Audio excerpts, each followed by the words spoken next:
நேபாளத்தில் சமூக வலைதளங்களுக்கு தடை விதிக்கப்பட்டதை கண்டித்து இளைஞர்கள் போராட்டத்தில் ஈடுபட்டு வருகிறார்கள். மேலதிக விவரங்களை செய்தியாளர் கவியரசன் வழங்க கேட்கலாம். கவியரசன், விவரங்கள். வணக்கம் பிரகாஷ். நேபாளத்துல சோசியல் மீடியாக்கள், இன்ஸ்டாகிராம், அதை எதிர்த்து இளைஞர்கள் போராட்டத்துல இருக்கிறாங்க. அவங்களிடையே ஏற்பட்ட கிளர்ச்சி தற்போது பெரிய மோதலாக மாறி இருக்கக்கூடிய காட்சிகளை நாம பார்க்கிறோம். ஒரு குறிப்பிட்ட நாட்கள் கெடு கொடுத்து சோசியல் மீடியாக்கெல்லாம் அரசாங்கத்திட்ட பதிவு செய்யணும்னு நேபாள ஆட்சியாளர்கள் சொல்லியிருந்தாங்க. ஆனா அவங்க கொடுத்த கெடு முடிந்த பிறகும் ஒரு 26 சோசியல் மீடியாக்கள் பதிவு செய்யல. அதனால அவற்றுக்கு தடை விதித்து நேபாள அரசாங்கம் உத்தரவிட்டாங்க. முக்கியமான சோசியல் மீடியாக்களாக இருக்கக்கூடிய இன்ஸ்டாகிராம், ஃபேஸ்புக் இவற்றுக்கெல்லாம் அங்கே தடை விதிக்கப்பட்டிருக்கிறது. இதை எதிர்த்து இளைஞர்கள், அதே போல மக்கள், சமூக செயற்பாட்டாளர்கள் இவங்கெல்லாம் போராட்டத்துல தூக்கியிருக்கிறாங்க. அரசு தரப்புல என்ன சொல்றாங்க அப்படின்னா, ரூல்ஸை அவங்க ஃபாலோ பண்ணல, நாங்க பேன் பண்ணிருக்கோம் அப்படின்றாங்க. ஆனா அதே தரப்புல போராட்டக்காரர்கள் என்ன சொல்றாங்க அப்படின்னா, அதே சமயத்துல அரசாங்கத்தின் ஊழல் குற்றச்சாட்டுகளை சோசியல் மீடியாக்கள் வழியா வெளியில கொண்டு வந்திருந்தாங்க. அதை தடுப்பதற்காகவும் பேச்சுரிமை, அதே போல கருத்துரிமையை பறிக்கிற வகையிலும் அரசாங்கம் இந்த தடையை வீட்டிருக்கிறதுன்னு சொல்லியிருக்கிறாங்க.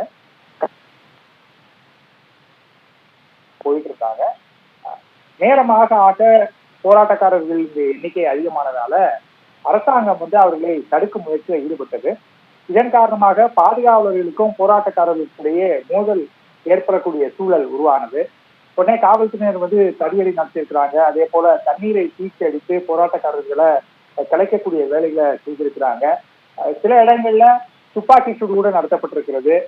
இந்த மோதல்ல இதுவரைக்கும் 5 பேர் உயிரிழந்திருப்பதாக தகவல் வெளியாகிருக்கிறது. 100க்கும் மேற்பட்டோர் காயமடைந்திருப்பதாகவும் தகவல்கள் அங்கிருந்து கிடைச்சிட்டு இருக்குது. இந்த சூழ்நிலையில போராட்டக்காரர்கள் நாடாளுமன்றத்துக்குள்ள நுழையிறாங்க. அங்க உள்ள போய் அங்க தாக்குதலில் ஈடுபடக்கூடிய காட்சிகளும் வந்தது.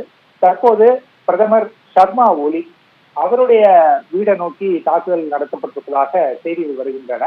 கல்வீச்சுல ஈடுபடக்கூடியத போராட்டக்காரர்கள் செய்ததை நம்மளால பார்க்க முடிகிறது. சமீப நாட்களாகவே பார்க்கும்போது வங்கதேசத்துல அரசுக்கு எதிராக போராட்டம் பிடித்தது. அதே போல சில மாதங்களுக்கு முன்பு இலங்கையிலையும் அரசுக்கு எதிராக போராட்டம் பிடித்தது. தற்போது 3வது நாடாக நேபாளத்தை நம்ம பார்க்க வேண்டியிருக்கிறது. குறிப்பாக தலைநகர் காத்மண்டுல இந்த மோதல் அதிகமாக இருக்கிறது, கிளர்ச்சி அதிகமாக இருக்கிற காரணத்தினால அங்க நிலைமையை கட்டுக்குள்ள வைக்க பல இடங்கள்ல ஊரடங்கு உத்தரவு பிறப்பிக்கப்பட்டிருக்கிறது.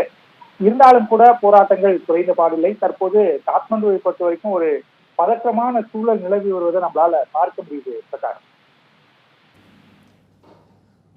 விவரங்களை வழங்கியமைக்கு நன்றி கவியரசன்.